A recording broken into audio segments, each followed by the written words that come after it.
The name of the novel, I told you people, that is The Prisoner of Zenda, or Zenda, it's a name of a place. अच्छा, what sort of place has it been mentioned in the novel?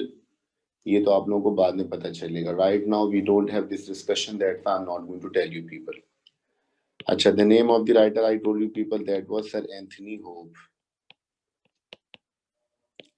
And complete name of this writer was Anthony Hope Hawkins. Anthony Hope Hawkins, that is the name of the writer.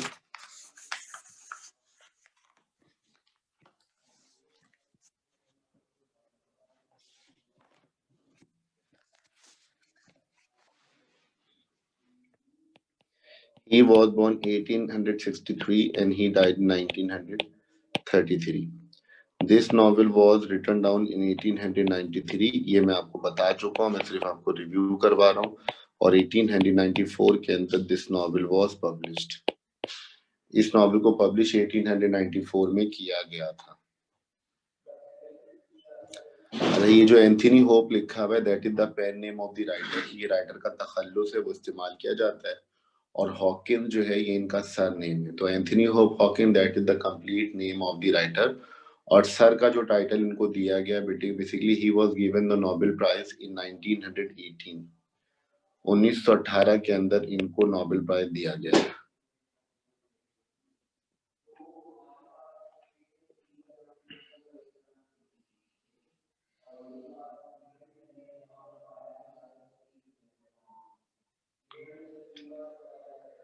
ठीक है.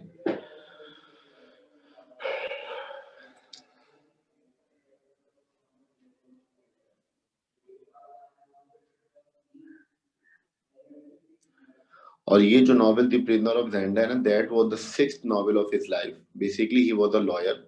ये एक lawyer थे, but later on he became very famous in literature just because being the novel writer. ठीक है. और ये 6ठे novel से इन्होंने बहुत फेम हासिल किया था. और this novel has been publish in different kind of editions. इसके मुख्तलिफ एडिशन जो है वो शाया किए गए. ठीक है. अब इसके अंदर देखें, मैंने आप लोगों को 3 ममालिक के नाम बताए थे, commonly they are going to appear. एक मुल्क मैंने आपको बताया था इंग्लैंड, एक मुल्क मैंने आप लोगों को बताया था फ्रांस, और एक मुल्क मैंने आपको बताया था ब्रिटानिया. इंग्लैंड की कैपिटल का नाम क्या है? लंदन. फ्रांस की कैपिटल का नाम क्या है? पेरिस. और Britannia, I told you people, that is the name of N imaginary kingdom which is a never existing country in the world. दुनिया के अंदर ये मुल्क मौजूद नहीं है, लेकिन इसको राइटर ने इमेजिनेशन में रिप्रेजेंट किया है. और from where this has been represented, कहां से ये वर्ड लिया गया, ये भी मैंने आप लोगों को बताया हुआ है. ये वर्ड रर से लिया गया है, और रर का वर्ड मैंने आप लोगों को बताया था.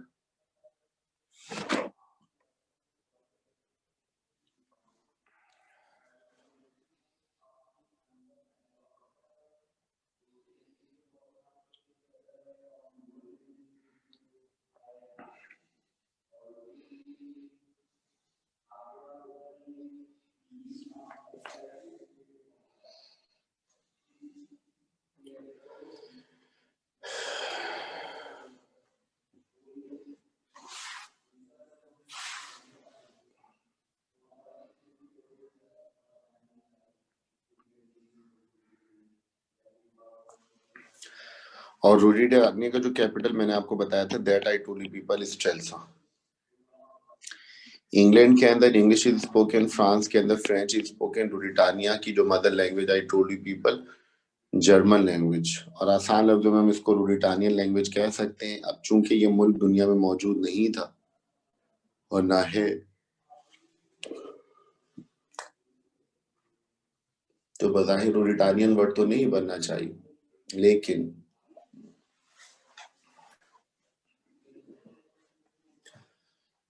लेकिन चूंकि नॉवेल के अंदर इसका नाम दिया गया है, तो वी नीड टू डिस्कस, हमें ये पढ़ना पड़ेगा. ठीक है. अच्छा, अब यहाँ पर देखिए, मैं आपको एक इम्पॉर्टेंट पॉइंट बता रहा हूँ जो मैंने आप लोगों को इससे पहले वाली बातों में नहीं बताया था. यानी while we were having the on campus classes, तो we hadn't discussed that thing. हमने ये डिस्कस नहीं किया था। देखें, मैंने आपको बता दिया कि रूरिटानिया के अंदर बादशाहों का एक खानदान है जिसका नाम राइटर ने क्या रिप्रेजेंट किया है, एल्फबर्ग। ठीक है, और ये बेसिकली क्या नाम है, it's the name of the king's family in रूरिटानिया।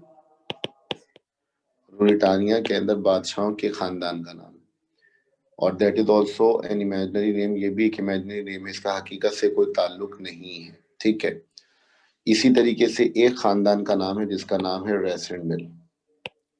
अच्छा, रेसेंडल असल में क्या बताया गया, लॉर्ड फैमिली, ये एक नवाबों का खानदान है इन इंग्लैंड, इंग्लैंड के अंदर। अब नवाबों की डेजिग्नेशन कम होती है एल्बर खानदान से, बादशाहों के खानदान तो जाहिर सी बात है डेजिग्नेशन कम होगी। ठीक है,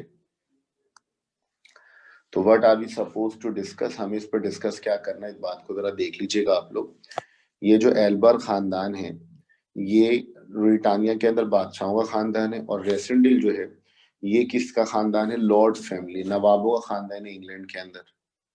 ठीक है, अब दो है यूरोप के अंदर दोनों, लेकिन दोनों यूरोप के अंदर कहाँ कहाँ पे, अलग अलग मुल्क है। Ruritania basically is an imaginary kingdom, ये एक इमेजिनरी किंगडम है, हकीकत में ये मुल्क दुनिया में नहीं है। अब राइटर ने रिप्रेजेंट करने के लिए समझ ली इस तरीके से कि जर्मनी का नाम इसने क्या रख दिया है, रूरिटानिया रखा है। जर्मनी का नाम क्या रखा है इसने, रूरिटानिया रख दिया है। इमेजिनेशन पे just you wanted to have the attention of the reader, reader के अटेंशन को लेना चाहता था, दैट्स व्हाई उसने ये नाम रख दिया। अब ये जो एल्बर खानदान है बादशाहों का, नस्ल दर नस्ल जो है इसमें बादशाह बनते आ रहे हैं। और आपको पता है नॉवेल के अंदर जो central character of the novel I have taught you people, that is king Rudolf of Ruritania, जिसका पूरा नाम मैंने रुडोल्फ एल्बर्ग बताया हुआ था। तो he has not become the king right now, his coronation ceremony is about to be celebrated. उसकी तकरीब ताजपोशी नॉवेल में होगी। अब जब नॉवेल के अंदर when he become the king, जब वो किंग बनेगा तो he will be the fifth king of रिडोल्फ family, यानी रिडोल्फ खानदान का ये पांचवा बादशाह बनेगा एल्बर खानदान का। इसका मतलब ये हुआ कि इससे पहले चार बादशाह बन चुके होंगे, या चार बादशाह बादशाहत करके गुजर चुके होंगे। अब यहाँ पर क्या है देखें, ये जो एल्बर खानदान है ना, तो एल्बर खानदान के अंदर जितने भी मेल हजरात होते हैं इनकी दो प्रॉपर्टीज ऐसी हैं कि which has become the significant identification of them. ठीक है, यानी एल्बर खानदान के जितने भी मर्द हजरात होते हैं, अगर मैं आसान करके बोलूं तो जितने भी किंग्स होते हैं, ऐसी बात है जो बादशाह मर्द है वही किंग बनेगा, ऑब्वियसली आगे चलकर उसको बादशाह बना। तो जितने भी बादशाह हजरात है ना एल्बर खानदान के, जो गुजर चुके हैं जो हैं, उनकी दो फिजिकल प्रॉपर्टी ऐसी है जो उनको बिल्कुल डिस्टिंक्ट करती है पूरे खानदान के अंदर, यानी पूरे रूरिटानिया के अंदर।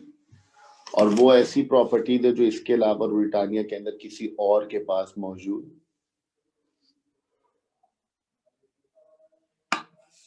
नहीं है। और वो क्या है, red hair and pointed nose.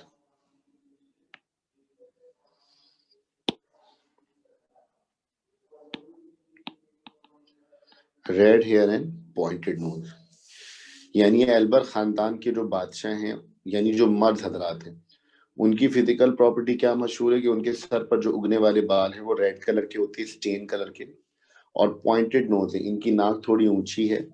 ठीक है, ये बेचारे हेलमेट नहीं पहन सकते। अब ये दो प्रॉपर्टी जो है वो एल्बर खानदान के बादशाहों के अंदर मौजूद है, यानी एल्बर खानदान की जितनी मर्द हजरात है, these two significant qualities are going to make them different from the rest of the country. Europe के अंदर जो जो ममालिक एसोसिएटेड है, या जिन जो ममालिक के अंदर बातचीत मशहूर है, तो उनको मालूम है कि जब भी इन दो बातों का तस्करा होता है, red hair and pointed nose, तो इसका मतलब हम किसकी बात कर रहे होंगे, ये एल्बर खानदान के बादशाहों की बात कर रहे होंगे। ठीक है, अब जाहिर सी बात है जो central character of the drama है, central character of the novel है, जिसका नाम हमने पढ़ा है रुडोल्फ एल्बर्ग ऑफ रूरिटानिया, जो सल्तनत रूरिटानिया का पांचवा बादशाह बनेगा, जो सल्तनत रूरिटानिया का पांचवा बादशाह बनेगा।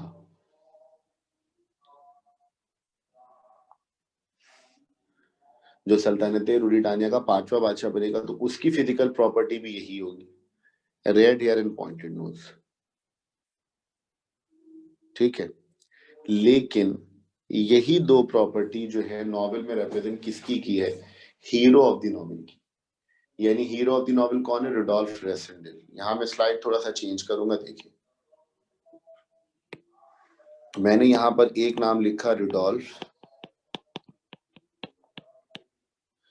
एल्बर्ग, और एक कैरेक्टर हमारे पास है रुडोल्फ रेसेंडेल। अब थोड़ी देर पहले आई टॉट यू पीपल कि एल्बर्ग जो है वो किस खानदान का नाम है, और रुडोल्फ रेसेंडेल जो है किस खानदान का नाम है। अब रुडोल्फ एल्बर्ग जो है ये ड्रामे के अंदर सेंट्रल कैरेक्टर है, मरकजी किरदार। ठीक है, और रुडोल्फ रेसेंडेल जो है he has been mention as the hero of the novel. लेकिन अब ये जो रुडोल्फ एल्बर्ग है इसकी प्रॉपर्टी तो रेड हेयर और पॉइंटेड नोज है ही, क्यों, because he belong to the Elphberg family of Ruritania. Ruritania के एल्बर खानदान से इसका ताल्लुक है, और उनके मद हदात की जो प्रॉपर्टी वो बहुत मशहूर है कि वो रेड हेयर और पॉइंटेड नोज है। लेकिन यही प्रॉपर्टी जो हीरो ऑफ द नॉवेल है उसकी भी रिप्रेजेंट की गई है कहां पर, नॉवेल के अंदर। हालांकि आपको याद हो तो रुडोल्फ रेसेंडेल का जो बड़ा भाई है लॉर्ड बर्लिंगटन, जिसका नाम मैंने रॉबर्ट बताया था, लॉर्ड रॉबर्ट बर्लिंगटन, उसकी फिजिकल प्रॉपर्टी ये नहीं है। लेकिन रुडोल्फ रेसेंडेल जो हीरो ऑफ द नॉवेल है ना, इसकी फिजिकल प्रॉपर्टी जो है वो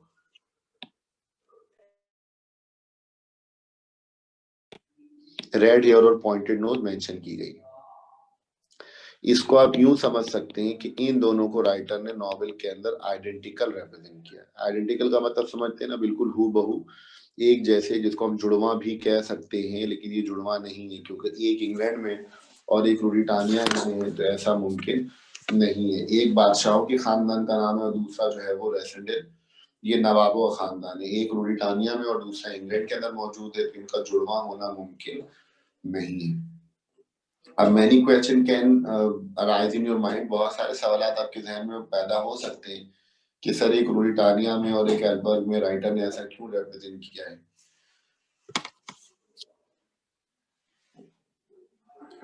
तो वो मैं आप लोगों को नॉवेल को जब एक्सप्लेन करना शुरू करूंगा तब मैं आपको बताऊंगा, अभी इसकी जरूरत यहाँ पर मौजूद नहीं है।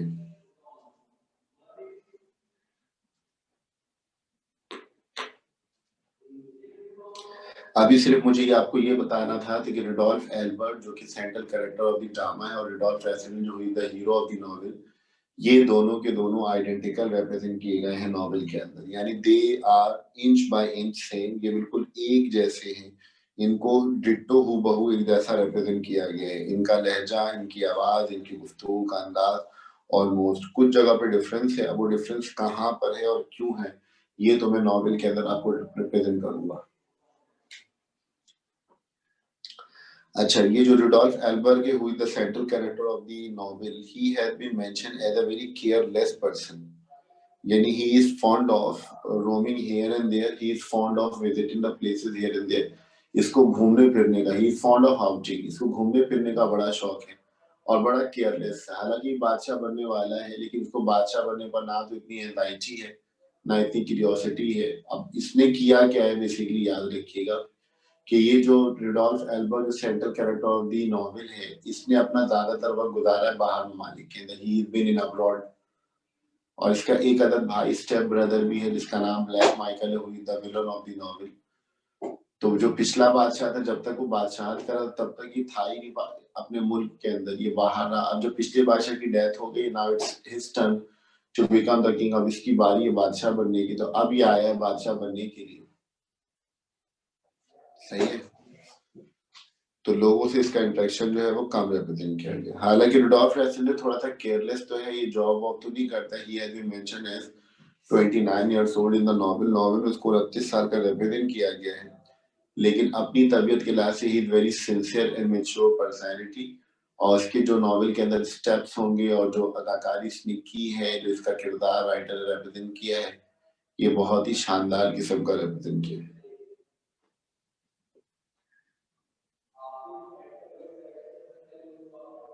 अब जहन में सवाल जो आपके ये मौजूद है कि इन दोनों को राइटर ने जैसा रिप्रेजेंट क्यों किया है, ये जब नॉवेल के अंदर बात आएगी बेटे तब मैं आपको बताऊंगा, अब इसकी जरूरत या हाजत नहीं है। ठीक है, अब आपने कैरेक्टर स्केचेस तो खोले हुए होंगे, अब मुझे तो मालूम है नहीं कि कौन सा बच्चा देखकर बता रहा हूँ, कौन सा बच्चा नहीं देखकर बता रहा, तो ये जरा वीडियो सारे के सारे ऑन करें, वरना क्लास से बाहर जाएंगे सारे के सारे।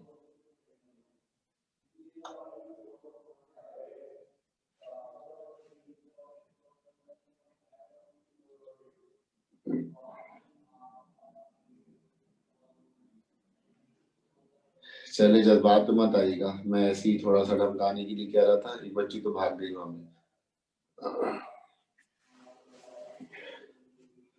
अब मैं जरा नाम पूछता हूँ, जरा मुझे बताए कौन है, कैरेक्टर का नाम बताए, ठीक है, जिसको आता होगा वो हाथ उठाता होगा, जिसको आता होगा तो वो हाथ जरूर उठाए।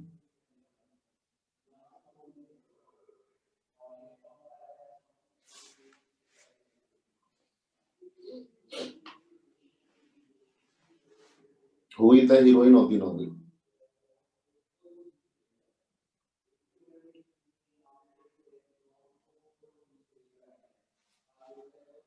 और ये अपने बैकग्राउंड के अंदर सारी चीजें बंद करके बैठिएगा, शोर शराबे की आवाज मुझे ना आए, मैं अनम्यूट करूंगा तो, ठीक है, जिससे पूछूंगा सिर्फ वो जवाब देगा, अपने आप को अनम्यूट करके बैठिए, शोर शराबे की आवाज पीछे से जिसकी आई ना उसको मैंने क्लास से बाहर निकालना है।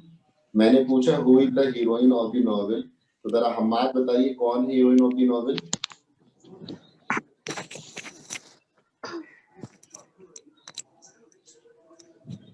तो इतनी देर मत करो भाई, तो जल्दी बताओ, तहरीम और आयशा सिद्दीकी अपने आप को अनम्यूट करें। सर हीरो पूछा आपने, हीरोइन पूछा है? हीरोइन पूछा भाई, हीरोइन।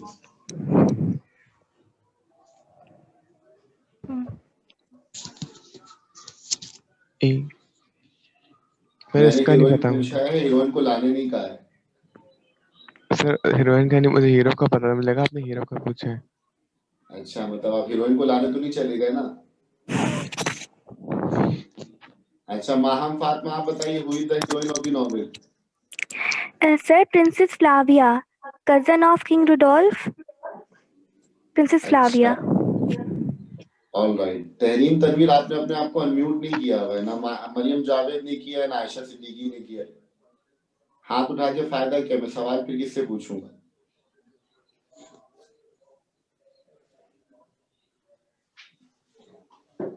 अच्छा Maham, you tell me who is the commander chief of Ruritanian army, कौन बताएगा who is the commander chief of Ruritanian army. Mariam Javed. Marshal Strakencz. Marshal स्ट्रेकिंस।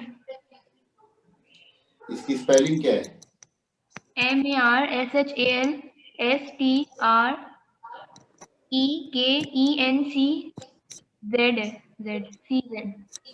अच्छा, बगैर देखे बता रही, देख कर बता रही है? देखे बगैर बताया है। पक्का? जी। अल्लाह का पक्का वादा? सर वैसे तो सच्ची बोल रही हूँ, मैंने नहीं देखा है। हाँ, तो STRA है, आपने STREC कहा है, तो वो STRAKENCZ है। अच्छा, जरा मुझे ये बताइए आयशा अमीर कि who is the villain of the novel.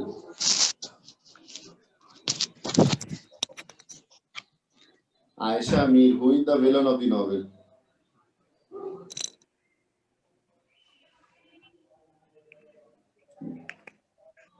Ayesha ढूंढने बैठ गई, अक्कड़ बक्कड़ बम्बे वो खेल रही है। Sir Michael duke of Strelsau. Michael duke of Strelsau, अपनी अपनी इंग्लिश हो रही है। Strelsau sir pronounce. अच्छा, स्टेल्सन है। मरियम जावेद, आप बताइए। जी sir, black Michael duke of Strelsau. Strelsau क्या है? ये रूरिटानिया कैपिटल है। रूरिटानिया कैपिटल है। अच्छा जी, ब्लैक माइकल के जो सुपर सिक्स के लोग हैं उनमें से कोई 3 फॉरेनर्स के नाम बताएगा। फॉरेनर्स के, आयशा सिद्दीकी को तो पिटाई होगी, ये बार बार हाथ उठाकर जो भाग रही है ना, अभी मैं इसको बताता हूँ। जी सर। मुझे ये बताइए कि ब्लैक माइकल के सुपर सिक्स के जो तीन जो रूरिटानियंस हैं, सॉरी फॉरेनर्स, उनके नाम Foreigner. क्या हैं? जी एक मिनट, डी गॉटे, बर्सनिन और डेचर्ड। डी गॉटे, बर्सनिन और डेचर्ड। डेचर्ड। अच्छा, बर्सनिन कहाँ का रिहायशी है? बर्सनिन बर्जिन कुछ इस टाइप का नाम लिखा हुआ था। अच्छा, बर्जिन कुछ का इस टाइप का नाम लिखा हुआ था। अच्छा, बर्जिन का है सर। अच्छा, बर्जिन। महाम, आप बताइए जरा मुझे, जी सर। ये जो बर्सनिन है ये कहाँ का रिहायशी है? From which country does he belong? Belgium. अच्छा, बेल्जियम। और ये जो डेचर्ड है? ये लंदन, इंग्लिश। इंग्लिश है, इंग्लैंड से इसका ताल्लुक है। और ये जो डी गॉटे है? ये फ्रेंच। फ्रेंच का मतलब कौन से मुल्क से? फ्रांस, बांग्लादेश? France, France. अच्छा, फ्रांस इसका ताल्लुक है। ठीक है, ठीक है। अच्छा, रेसेंडली जो हीरो ऑफ द नॉवेल, इसके भाई का नाम क्या है? रॉबर्ट। जी, कौन बताएगा?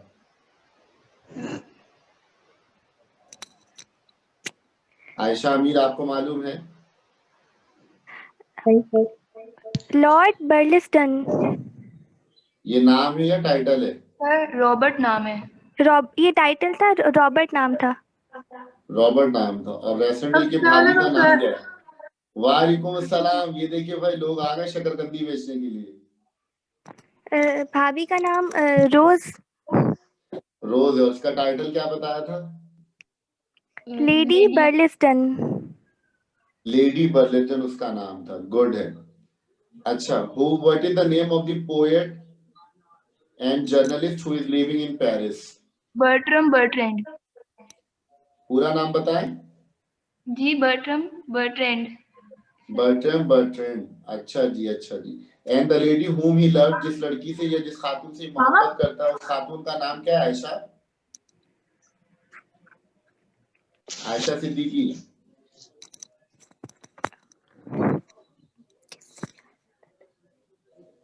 Hammad Rajput. Sir madam Antoinette de Mauban. Madam Antoinette de Morgan. इतने दिनों में अब तक नाम याद नहीं हुआ। मुजम्मिल, आपको मेरी आवाज आ रही है?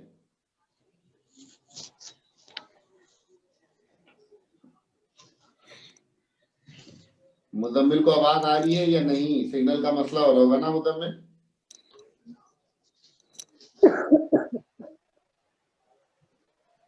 और कुछ लोग तो बेचारे बुढ़ापे का शिकार हो गए, खांस रहे। अच्छा जी, tell me that what is the name of the resident friend? Resident के दोस्त का नाम क्या है? Sir George Featherly. George Featherly. और ये क्या काम करता है? एक मिनट। एक मिनट देख के सर बताइए। Diplomat in British embassy. Diplomat in British diplomat embassy. कहाँ पर? ब्रिटिश एम्बेसी के अंदर पेरिस। डिप्लोमेट। अच्छा जी। अच्छा, बादशाह के जो खास लोग हैं वो कौन कौन है? दो जो बादशाह के साथ हमेशा जी, बादशाह के साथ जो खास दो लोग हैं वो कौन कौन है? कर्नल सेफ्ट कर्नल सेफ्ट और Fritz von Tarlenheim. Fred von Tarlenheim. Tarlenheim. अच्छा, ये अनम बता रही ना आयशा? Yes sir. या अनम ने बताया ना पीछे से आके? सर बाजी तो सो रही है। अच्छा जी, ठीक है, ठीक है। अच्छा, who is the game keeper of Zenda state? Who is the game keeper of Zenda state? Who is the game keeper of Zenda state? Sir Johann. Sir Johann नाम है या सिर्फ जोहान? जोहान। अच्छा, जोहान। आयशा अमीर की भी आवाज आ रही माशाल्लाह। आयशा ने बोला है भाई, वरना वैसे तो सारी रिपोर्ट देती है, आज कैरेक्टर स्केचेस में इनकी आवाज नहीं आ रही मुझे, वरना हर क्लास में मेरे सवाल का पहला जवाब इन्होंने ही देना होता है। गुड। अच्छा, जोहान के भाई का नाम क्या है? Max hall. Max hall. Max hall. Max hall. Max अगर बोलोगे ना लेमन मैक्स, तो एकदम यहाँ से पिटाई पड़ेगी। Mess hall. मैज हॉल, हाँ लिखते मैज हैं हॉल। MES लेकिन द प्रोनाउंसिएशन वुड बी मैज हॉल। अच्छा ये करता क्या है? What is the sir work ये ऑफ बॉडी हिम? सर्वेंट है I think so. Sir duke's body किसका? सर्वेंट। ड्यूक्स किसका का। सर भाई? ड्यूक का बॉडी सर्वेंट है। ड्यूक कौन है? माइकल माइकल माइकल ना हाँ sir. Black Michael. Black Michael का बॉडी सर्वेंट है। आयशा को देखो ना, ऐसा लगता है मैं कर्जा लेकर बैठा हूँ, इस तरह बात कर रही है वो। अच्छा बादशाह का डोमेस्टिक सर्वेंट कौन है? जोसेफ। जोसेफ। जोसेफ। हाँ Joseph is the domestic servant of the king Rudolf. तो बहुत शुक्रिया आप लोगों का, बहुत सारे बच्चों ने खुद से जवाब दिया होगा, बहुत सारे बच्चे देख देख के जवाब दे रहे होंगे, लेकिन बहरहाल आपने जवाब दिया, ये बहुत अच्छी बात है। लेकिन बशर्ते कि you are suppose to remember these name along with the characteristics, कि आपको कैरेक्टरिस्टिक के साथ ही चीजें याद रखनी पड़ेगी, otherwise you need to face a lot of problem, आपको बहुत सारी परेशानियों का सामना करना पड़ेगा। ठीक है, अब मसला ये है, देखें नॉवेल के अंदर we have been given 22 chapters. अब 22 चैप्टर्स को हमने अगर एक एक पेज करके, एक एक लाइन करके, जिस तरह हम पढ़ते थे काउंट्स रिवेंज को या प्रोग्रेस को फर्स्ट ईयर के अंदर, तो इतना टाइम हमारे पास तो मौजूद नहीं होगा बेटे। तो मैं इसके अंदर आप लोगों को क्या करूंगा, इंपॉर्टेंट जो पॉइंट्स है उसकी डिटेल एक्सप्लेनेशन के साथ मैं आपको समरी बता रहा हूँगा। अब उस समरी के अंदर जो कहानी होगी, जो स्टोरी, उसको प्रॉपरली आपने याद रखना है। अच्छा, अलॉन्ग विद के भाई कौन कौन से इलाके आ रहे होंगे, कौन कहाँ जा रहा होगा, what sort of conversation are going to take place there, ये भी आपको बहुत अच्छी तरीके से याद रखना पड़ेगा। तो ये कुछ मोटी मोटी बातें थी जो मैंने आपको बता दी हैं, और अब रिव्यू थोड़ा सा करवा दिया है। इससे मुझे पता तो नहीं कि अब कौन देख के, मैं तो ऐसी मजाकन कह रहा था, इसको बुरा मत मानिएगा। अब कौन देख के बता रहा था, कौन बैगर देखे बता रहा था, वल्लाहु आलम व रसूलु आलम। ठीक है,